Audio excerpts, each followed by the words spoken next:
OK.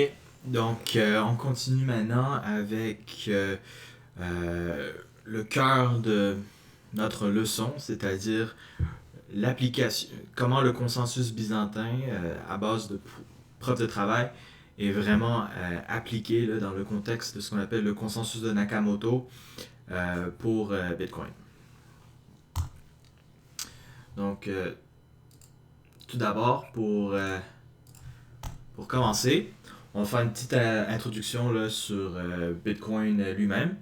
Bon, c'est sûr que dans les semaines à venir, on va parler davantage là, sur l'aspect applicatif de Bitcoin, donc en tant qu'application, comment ça fonctionne, comment est-ce que les transactions sont formulées, sont envoyées, comment le système est maintenu en termes de ce qu'on appelle de minage, tout ça.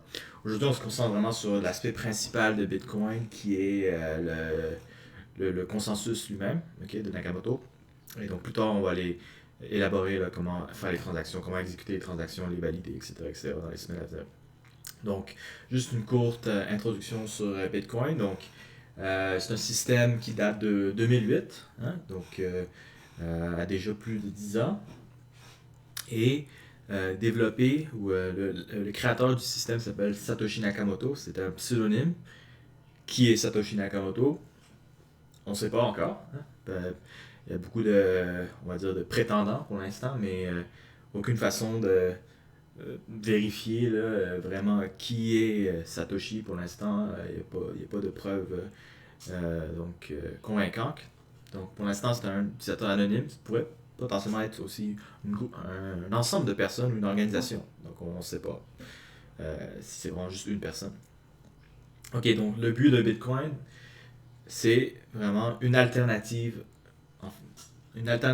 à la monnaie fiduciaire. Donc la monnaie fiduciaire, c'est une monnaie qui est en quelque sorte maintenue ou contrôlée par une institution à grande échelle, par exemple un État, donc le dollar canadien, qui est donc géré par la Banque du Canada.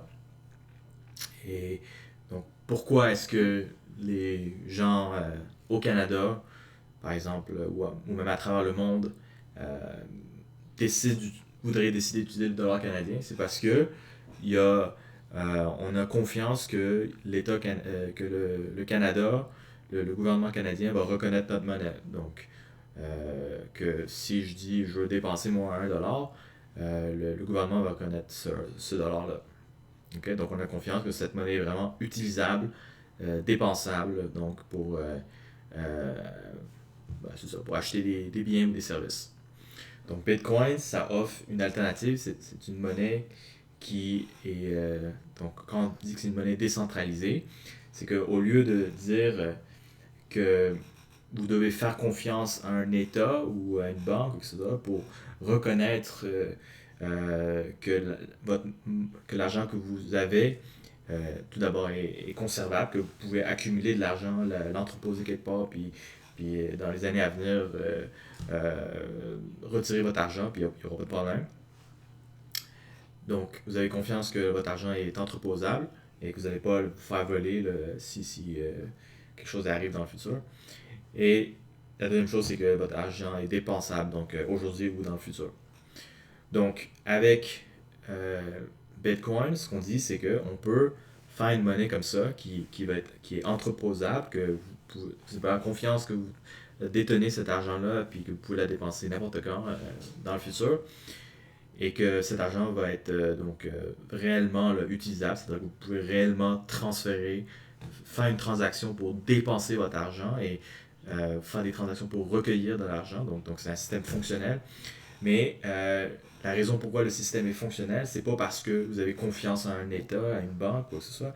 C'est parce que la technologie elle-même garantit, donc la technologie de blockchain garantit que votre argent est utilisable et sécure. Donc, une façon de voir ça, c'est de dire que est-ce que essentiellement ce que Bitcoin est en train de euh, propose, c'est que on peut, au lieu de faire confiance à une société ou à des humains ou c'est ça, des processus qui sont humains comme des organisations et faire confiance à ces gens-là, mais je veux dire, quand c'est basé sur des humains, c'est-à-dire qu'on fait ça, on fait confiance à ces gens-là, mais on peut pas exactement là, savoir qu'est-ce qu'ils pensent, s'il y a des agendas cachés, des choses comme ça, ok? Donc on fait simplement confiance parce que soit l'organisation qu'on fait affaire est très grande échelle, donc il y a peu de chances qu'elle va être perturbée, ou tout simplement, historiquement, l'organisation ou le- le- l'institution a obtenu là, une certaine réputation, donc c'est de là que vient notre confiance. Avec blockchain, on dit pas besoin de réputation, pas besoin de quoi que ce soit. Tout fonctionne à base de science, de maths, essentiellement. Donc on dit remplacer notre confiance aux humains en une confiance aux sciences, aux mathématiques. Donc si vous faites confiance, euh, plutôt si vous comprenez les maths derrière la technologie, la science derrière la technologie de blockchain, donc tout ce que c'est-à-dire tous les concepts là, de cryptographie, de hachage cryptographique, les fonctions one-way qu'on a parlé tout à l'heure, les trapdoors. Donc, vous êtes convaincu que c'est vraiment one-way, qu'on ne peut pas réverser, donc trouver la fonction inverse pour ces hashes-là. Donc, vous êtes convaincu que les maths sont bons. Vous pouvez faire confiance à blockchain, à Bitcoin. Donc, ça vous propose une alternative. Science versus humain, société. C'est ça que ça offre, le Bitcoin. OK. Donc, c'est ça l'essentiel, on va dire. Bon, sinon, en termes d'application, qu'est-ce qu'on peut faire avec Bitcoin? Bon, ben, ce que les gens reconnaissent le plus, c'est que donc l'impact de Bitcoin, c'est plutôt de dire, OK, puisqu'on n'a pas besoin de faire confiance à des États ou des choses comme ça, c'est-à-dire qu'on n'a pas besoin de ces intermédiaires-là. Bon, il existe quand même des intermédiaires dans Bitcoin. On va voir quel est le rôle des mineurs, des serveurs qui maintiennent le système. En quelque sorte, c'est des intermédiaires. Mais ce n'est pas les intermédiaires de confiance. C'est ça la différence. Donc, on a besoin d'une tierce partie de confiance, comme une banque, un notaire, un État, des choses comme ça. On n'a pas besoin de faire confiance à ces serveurs-là. Et la raison pourquoi on n'a pas besoin de faire confiance à encore une fois, c'est à cause de la technologie elle-même, le protocole et tout ça. L'autre aspect, c'est le fait que c'est une crypto-monnaie qui fonctionne sur Internet. Donc, normalement, n'importe qui a accès à l'Internet peut avoir accès à ses fonds et peut transiger sur le réseau public de Bitcoin. Donc, la disponibilité du système est très élevée. Là.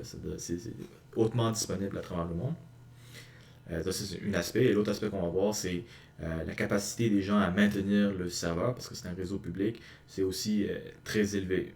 Okay? Donc, n'importe qui pourrait normalement contribuer sa machine, se connecter au réseau et faire partie là, du système de minage pour maintenir le système en vie. Donc, participer dans le protocole, le consensus de Nakamoto.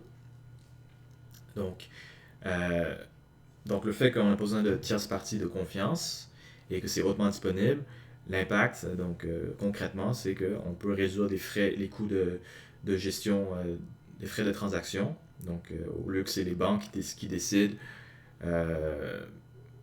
parce que présentement comment ça fonctionne, c'est essentiellement c'est les banques qui décident, qui disent pour ton transfert Interac ou ton virement transfrontalier, vous devez payer tant de pourcents. Okay? Ou PayPal qui dit la même chose, vous devez payer tant de pourcents de frais.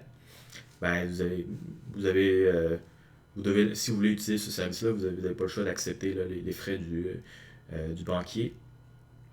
Mais le banquier n'a pas nécessairement l'obligation de vous expliquer comment sont calculés ces frais-là. Okay? C'est des détails internes à la compagnie, dans les finances de la compagnie. Donc, l'idée avec Bitcoin, c'est qu'il y a un modèle de frais aussi pour les transactions, donc il faut payer pour les transactions aussi, mais c'est un modèle qui est transparent. Donc c'est clair, c'est évident comment ces frais peuvent être calculés. Et l'autre chose qu'on va voir dans les semaines à venir, c'est que le modèle de frais fonctionne différemment du modèle standard des banques. Donc c'est un modèle où on paye, c'est plutôt qu'on paye par transaction et pour la rapidité de la transaction plutôt que pour le montant de la transaction, qui est le modèle présent des banques, où on paye un pourcentage sur le montant total de transfert. Donc ça a des avantages et des désavantages. Donc on va discuter de ça dans les semaines à venir. Et l'autre aspect, la disponibilité très élevée de Bitcoin, son accessibilité mondiale, donc permet de contourner les règlements. C'est peut-être l'aspect un peu moins désirable du système. Parce que ça rend le système moins facile à intégrer dans une société où on a des règles, des lois sur les impôts et tout ça. Donc à ce moment-là, difficile de contrôler les bitcoins à ce niveau-là. Bon, ça, ces enjeux légaux et tout ça, c'est pas nécessairement quelque chose qu'on va apprendre dans un cours là, de génie logiciel. C'est peut-être plus un cours que vous pouvez apprendre si vous avez un cours de... Vous pouvez peut-être chercher des cours de crypto-monnaie là, dans le département de droit ou de finance ou économie. À ce moment-là, pour discuter de ces enjeux-là de réglementation là, des crypto-monnaies. D'accord? OK, donc sinon, en termes d'architecture, le Bitcoin, donc on a déjà parlé de ça tout à l'heure. Donc c'est un système maintenu par un réseau pair à pair et les données sont inscrites dans une structure de chaîne de blocs avec des références cryptographiques par bloc. Et l'insertion de nouveaux blocs, de nouvelles données dans le système se fait par le consensus de Nakamoto, qu'on va parler maintenant, donc le proof of work. Et les participants de ce consensus de Nakamoto sont des serveurs qu'on va appeler là, pour cette leçon-là, on va appeler ces serveurs-là des mineurs. Okay? Donc ils vont miner, on va expliquer ça dans quoi miner, qui vont essayer de miner des blocs, insérer des nouvelles transactions dans le système. OK, donc pour l'algorithme de consensus, donc, comme j'expliquais, c'est quoi l'objectif de l'algorithme de consensus? C'est permettre au réseau Bitcoin de déterminer avec une certaine précision. Donc, ici vient l'aspect du fait que l'algorithme n'est pas parfait. Donc, Bitcoin ne peut pas déterminer avec certitude, en exécutant l'algorithme de Nakamoto, quel est le contenu du prochain bloc, mais peut le déterminer avec une très haute probabilité. Puis on va voir ça là, dans ce cours-ci, puis aussi dans l'ensemble d'exercices qui est associé à ce cours-ci, là, comment on peut calculer cette probabilité. Donc, qu'est-ce qu'on veut déterminer dans le consensus de Nakamoto? Donc, quelle transaction inclure dans le bloc, le prochain bloc à mettre, c'est-à-dire qu'on est présentement, le blockchain est à une certaine longueur, okay, on est rendu au type là, du blockchain, on va ajouter, donc disons, à une taille n, et là on va ajouter le bloc n plus 1, donc qu'est-ce qui va rentrer dans le bloc n plus 1? Donc, quelle transaction, mais aussi l'ordre de ces transactions peut aussi avoir une importance. Donc, non seulement on décide, c'est ça, les transactions insérées, mais aussi quel ordre mettre ces transactions-là. Et quand on parle de consensus, il faut que non seulement que tout le monde s'entende sur les mêmes transactions, mais aussi sur l'ordre exact de ces transactions-là. Donc ça, c'est aussi quelque chose qui est garanti par le consensus. Donc, pourquoi est-ce que c'est important d'avoir le consensus? Bien, évidemment, si dans notre système décentralisé, les différentes machines ne s'entendent pas sur la valeur sur les transactions dans le bloc, comment est-ce qu'on peut avoir une garantie là, que Bitcoin fonctionne correctement? Parce que là, à ce moment-là, si en tant qu'utilisateur, je contacte une machine, puis il me dit qu'une transaction existe, après ça, je contacte une autre machine, puis l'autre machine dit que ça n'existe pas, ben là, j'ai aucune idée si ma transaction existe vraiment ou pas.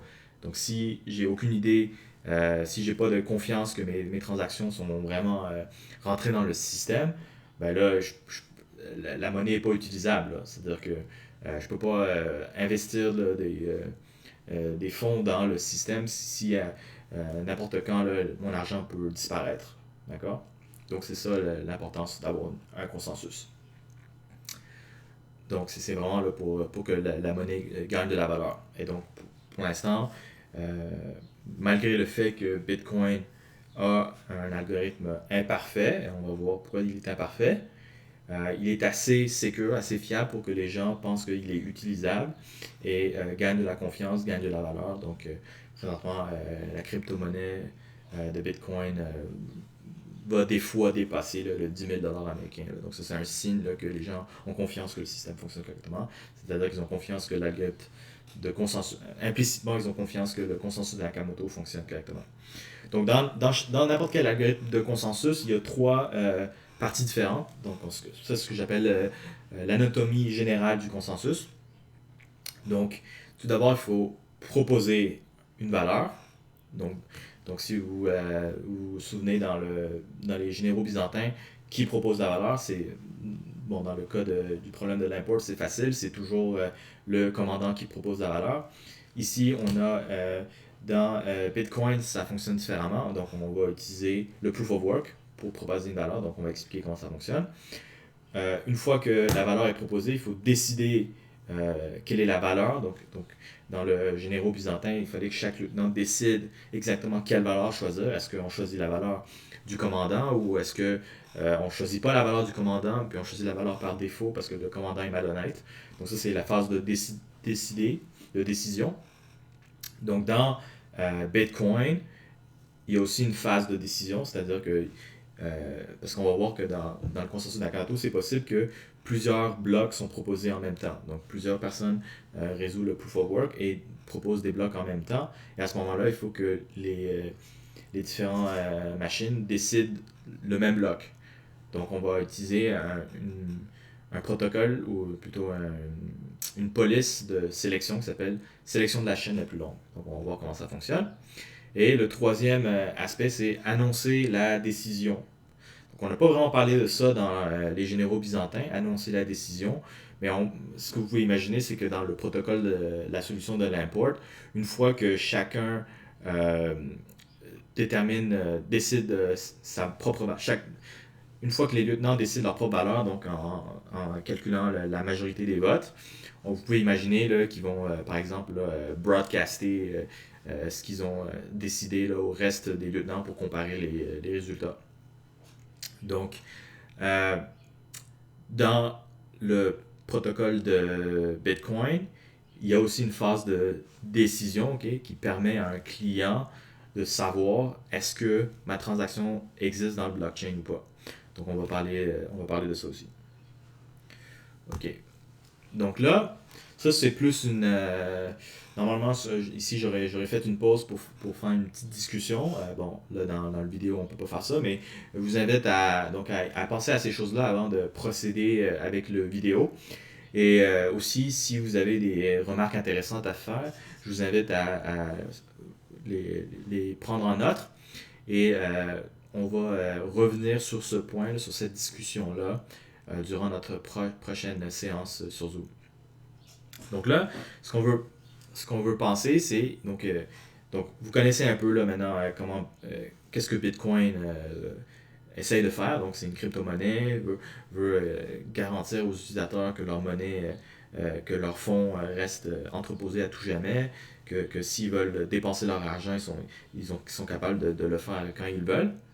Donc là, quel est l'impact donc de cette application-là de Bitcoin sur les exigences de Bitcoin sur chacun des éléments du consensus de Nakamoto? Qu'est-ce qui serait désirable à avoir? Donc, durant la phase de proposition, qu'est-ce qu'on aimerait avoir? Décision de valeur, qu'est-ce qui serait désirable à avoir? Et durant l'annonce de la valeur décidée. Et ici, on parle de propriété en termes de performance et de sécurité, de sûreté. Donc, je vous invite à penser un peu à ça et on va définitivement revenir là-dessus.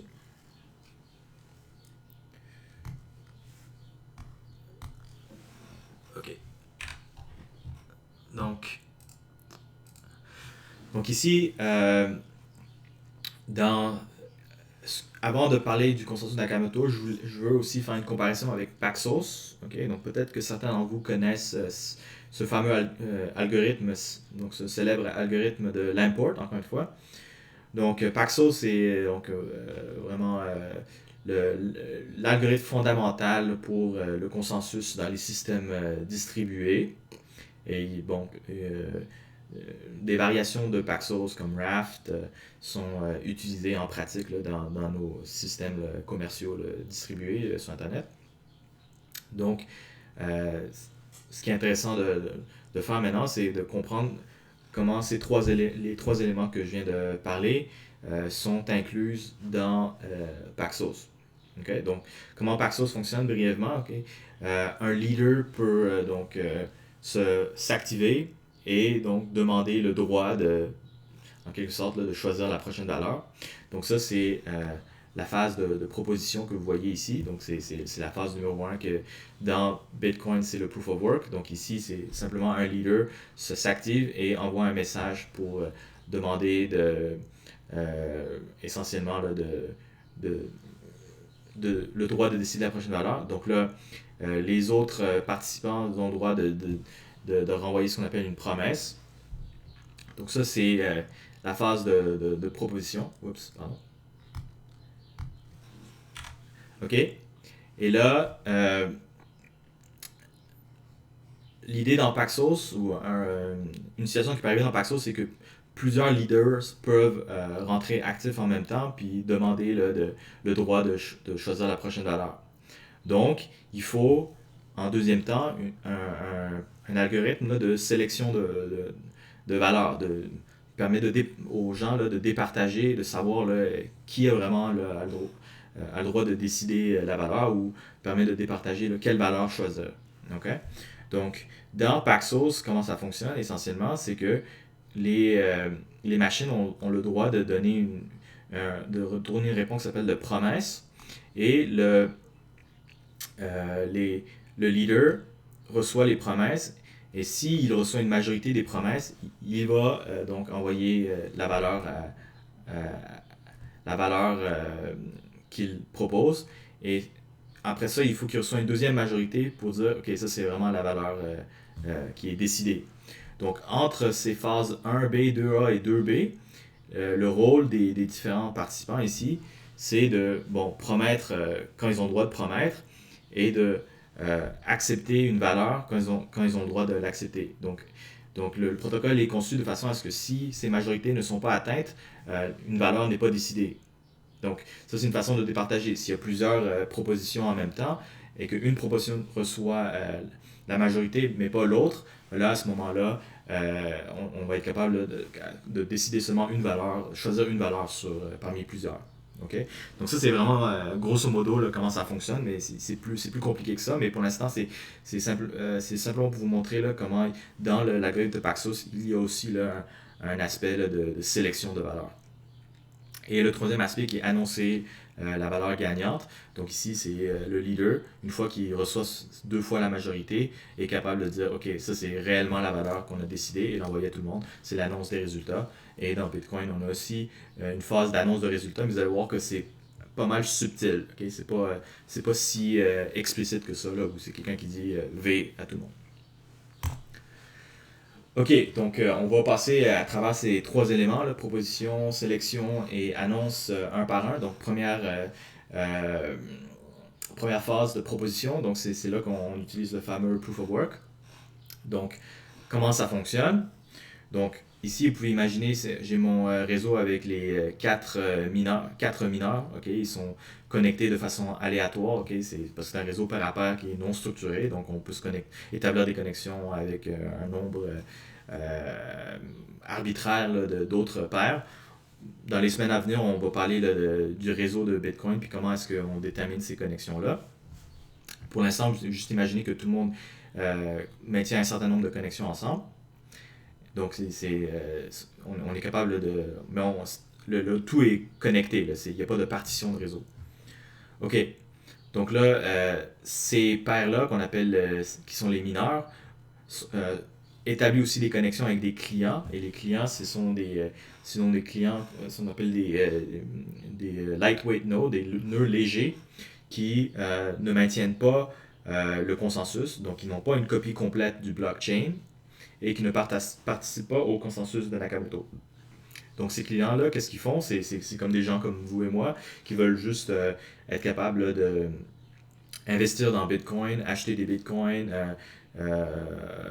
donc recevoir de l'argent puis envoyer de l'argent. Donc tout ça. Puis troisième choix, donc envoyer de l'argent, recevoir de l'argent, puis lire les transactions, lire le blockchain pour savoir quelles transactions ont été effectuées. Donc ces clients-là vont se fier à des serveurs, vont se connecter à un full node, un mineur, pour envoyer leur information. Donc, qu'est-ce qui se passe? C'est que ces clients-là vont envoyer de temps en temps, vont dire, OK, moi, je veux envoyer telle transaction de A à B, etc., etc. Donc, ces transactions-là, la première chose qui se passe, ils vont être envoyés donc, au serveur qui est directement connecté au client et vont être maintenus dans une base de données locale.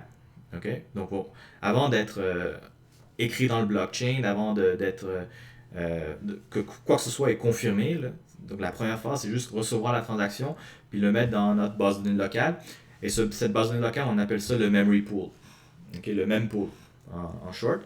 Donc, et ce mempool-là contient ce qu'on appelle les transactions qui sont non confirmées, qui ne sont pas encore dans le blockchain. Donc là, les pairs vont recevoir ces transactions-là, puis ils vont engager dans un protocole qu'on appelle un protocole de bavardage, de gossiping, pour pouvoir partager ces transactions qui sont non confirmées. D'accord? Donc il faut que ce soit clair que quand les transactions, les mineurs partagent ces transactions, synchronisent leur même pool pour avoir les mêmes transactions, ils savent clairement que c'est des transactions qui ne sont pas dans le blockchain encore. C'est des transactions qui restent à valider. Bon là, pour le preuve de travail lui-même, qu'est-ce qui se passe? Donc chaque paire travaille indépendamment, donc travaille en parallèle, et vont essayer de gagner le droit de proposer décider le prochain bloc. Donc qu'est-ce qu'ils vont faire? Chaque paire va regarder dans son mempool, va choisir des transactions comme il lui plaît. Donc là, les mineurs peuvent choisir n'importe quelle stratégie pour choisir des transactions dans leur propre mempool. Normalement, qu'est-ce qui se passe? C'est que chaque mineur essaie de maximiser ses profits, donc ils vont choisir les transactions qui lui donnent le plus de récompenses. On va parler de ça un peu tout à l'heure. Bon, mais l'idée, c'est que chaque paire est libre de choisir, comme bon lui semble, quelle transaction il veut inclure dans son bloc et dans quel ordre il veut mettre dans son bloc. Donc là, chaque paire va avoir son propre bloc candidat, okay, son bloc temporaire qui essaye de finaliser, d'insérer dans le blockchain. Et ce qu'il va faire, c'est résoudre le crypto puzzle. Donc là, ce que vous allez... Donc, essentiellement, chaque mineur a créé son propre bloc. Et on va voir dans les semaines à venir que, en fait, chaque mineur a un crypto puzzle unique.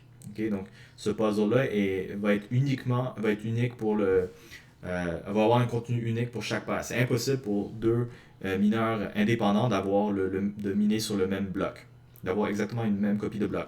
Même s'ils ont exactement choisi les mêmes transactions du même pool, il y a toujours quelque chose qui va différencier les blocs de chacun. OK? Donc, on va parler de ça un peu plus tard. Donc, chacun a son propre crypto puzzle et essaie de résoudre le protocole, comme j'ai expliqué tout à l'heure, en calculant le nonce. Donc là, éventuellement, qu'est-ce qui se passe? Ça se fait en parallèle. Donc, il n'y a pas de temps limite, là. Il n'y a pas de time-out ou quoi que ce soit. C'est un processus qui dure un temps arbitraire, okay? Donc, c'est-à-dire qui continue de se dérouler jusqu'à que un des mineurs trouve le nonce. Okay? Donc, éventuellement, quelqu'un va trouver la solution. Okay? Ça peut prendre beaucoup de temps, mais éventuellement, quelqu'un va trouver la solution. Et ce qu'on va voir, c'est que dans Bitcoin, la difficulté du puzzle est ajustée de façon à ce que, en moyenne, une machine dans le système va trouver une solution à chaque 10 minutes. Okay? Donc, c'est pas que chaque machine résout son puzzle en 10 minutes, mais c'est qu'une machine dans le système au complet va résoudre le puzzle en 10 minutes. OK? Donc, en moyenne, cette computation dure 10 minutes et quelqu'un va trouver son bloc. Donc, imaginez que P4 trouve son bloc en premier. À ce moment-là, il résout le puzzle et envoie son bloc à tout le monde. Il dit, voici un bloc valide. Et comme on a expliqué dans l'exemple de hashage de tout à l'heure, ben évidemment, les autres mineurs peuvent donc calculer le hash du bloc avec le nonce puis les données, puis voir que c'est la bonne solution. Ça donne le nombre de zéros désiré selon la difficulté. Et donc, c'est un bloc valide. Et à ce moment-là, dès que le bloc, qu'un pair connaît le bloc valide, il va commencer à travailler sur le prochain bloc, le bloc n plus 2, okay? Qui va avoir une référence. Donc, il va scraper son bloc présent parce que ce bloc-là ne sera pas utile. Okay? Quelqu'un a déjà trouvé le bloc. Il va va régénérer un nouveau bloc qui va référencer donc le hash du bloc gagnant de P4 et ça va être le bloc n plus 2 et là on va commencer à miner sur ce bloc-là. OK? OK, voici la perspective d'un mineur. OK, donc tout à l'heure c'était le point de vue global du réseau. Voici la perspective d'un mineur. Donc le mineur a le mempool qui est ici. Donc les clients envoient les transactions au mineur. Après ça, chaque mineur choisit n'importe quelle transaction qu'il veut, le met dans le bloc dans l'ordre qu'il veut, et là commence à calculer le nonce.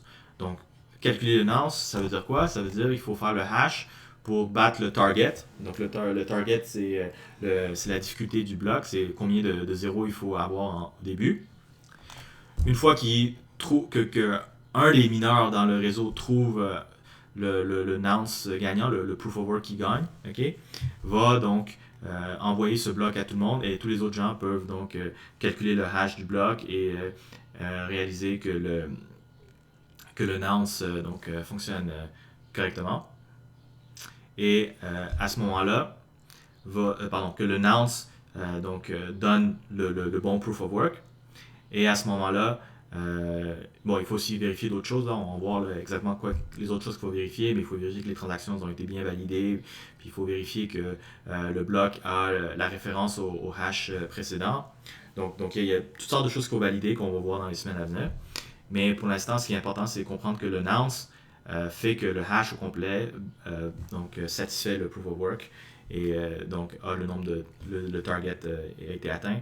Et dès que les autres mineurs reçoivent le bloc gagnant, vont commencer à miner sur le bloc 4 ici, qui va référencer le hash du bloc 3 et va insérer les transactions. Va évidemment enlever ces transactions-là du mempool et va miner ses propres transactions. OK. Donc, le crypto puzzle dans Bitcoin, donc essentiellement, c'est quelque chose de comme ça. Donc, on va faire et ça c'est vraiment quelque chose de simplifié. En fait, c'est pas un seul SHA 256, c'est un double SHA 256. OK? Donc, on va faire un double hash et c'est pas le bloc lui-même, c'est juste l'entête du bloc. OK? Et pour l'instant, c'est pas important pourquoi c'est juste l'entête du bloc et que c'est comme une optimisation, on peut dire une compression. C'est le fait que le block header est unique au contenu du bloc. Donc, on a juste besoin de prendre le block header. C'est comme une version compressée du bloc complet. Donc, si on fait le hash de ce bloc-là, du block header, c'est déjà, ça identifie uniquement le bloc et c'est ça que les mineurs vont utiliser. OK? Donc, plus précisément, le header contient une référence au dernier bloc, une racine de Merkle, on va parler de ça dans les semaines à venir, mais la racine de Merkle représente toutes les transactions dans le bloc, donc c'est pour ça qu'on a juste besoin du block header, un timestamp et donc le nonce qui est la solution du puzzle. OK? Donc, d'autres choses que j'avais déjà mentionnées, possible que pour un crypto puzzle spécifique, c'est-à-dire pour un bloc spécifique, il n'y a aucune solution, il n'y a aucun nonce qui permet, ça dépend évidemment de la difficulté. Oups, pardon, j'ai déplacé quelque chose sans faire exprès. Ok, voilà. Donc, c'est possible que pour un certain ok, donc possible que pour un certain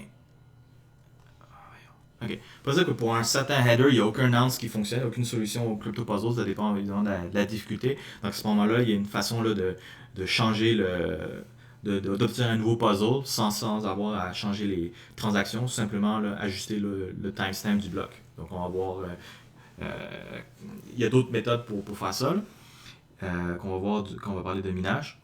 Et le timestamp est valide pour 2 heures. Donc essentiellement j'ai une plage de 2 heures que je peux ajuster le timestamp pour pouvoir obtenir des nouveaux headers. Bon, le target lui-même, donc c'est-à-dire le nombre de leading zeros de mon hash. Donc, comment est-ce que c'est ajusté? Donc, le système de Bitcoin est variable. Okay? Donc, dans le protocole de Bitcoin, il y a comme une formule qui est hard-coded, qui calcule comment le target est choisi. Et donc, cette formule-là est déterministe. Toutes les machines, les, euh, les mineurs savent c'est quoi la formule. Donc, à n'importe quel point, ils peuvent calculer exactement combien de zéros est nécessaire. Donc, il n'y a pas d'ambiguïté à ce niveau-là. Donc, essentiellement, à chaque 2016 blocs, et 2016 blocs, ça représente une période de 2 semaines environ, le target va être recalculé. Et l'idée, c'est quoi le but de Bitcoin? C'est de maintenir une moyenne de 10 minutes par puzzle. Donc ça, c'est quelque chose qu'on pourra discuter un peu plus tard. Là. Pourquoi est-ce que c'est important de maintenir une moyenne de 10 minutes par bloc? Okay? Donc pourquoi c'est quelque chose qu'on veut, qui est désirable d'avoir cette stabilité là, en termes de moyenne de temps. Et là, à ce moment-là, donc avec un temps de 10 minutes, ce qu'on va regarder, c'est est-ce que donc à chaque 2016 blocs, on va regarder est-ce que réellement on a miné ces 2016 blocs-là en 2 semaines. Si ça a été plus rapide, ça veut dire que il y a donc de façon là, statistique là, que probablement il y a plus là, de puissance de calcul dans le système pour la difficulté présente. Donc c'est-à-dire qu'il y a plus de calcul qui a été fait, donc ça a permis de trouver les blocs plus rapidement. Donc à ce moment-là, il faut augmenter la difficulté du système pour rabaisser ça à un temps de 10 minutes. À l'inverse, si on voit que les 2016 blocs ont pris plus que 2 semaines à résoudre, ça voudrait dire qu'il n'y a pas assez de puissance de hashage dans le système, donc ce qu'on appelle le global hash rate qui calcule quelle est la puissance de calcul dans le système, à quelle vitesse on peut donc calculer ces hashes-là pour trouver le nonce. Donc, si c'est trop faible, la puissance le hash rate pour la difficulté présente, la formule va auto-ajuster ça pour compenser pour que ça revienne à 10 minutes. Ok, donc là, c'est tout pour cette vidéo-là. Donc après ça, on va parler là, de la deuxième phase du protocole de Nakamoto qui est comment décider entre plusieurs blocs.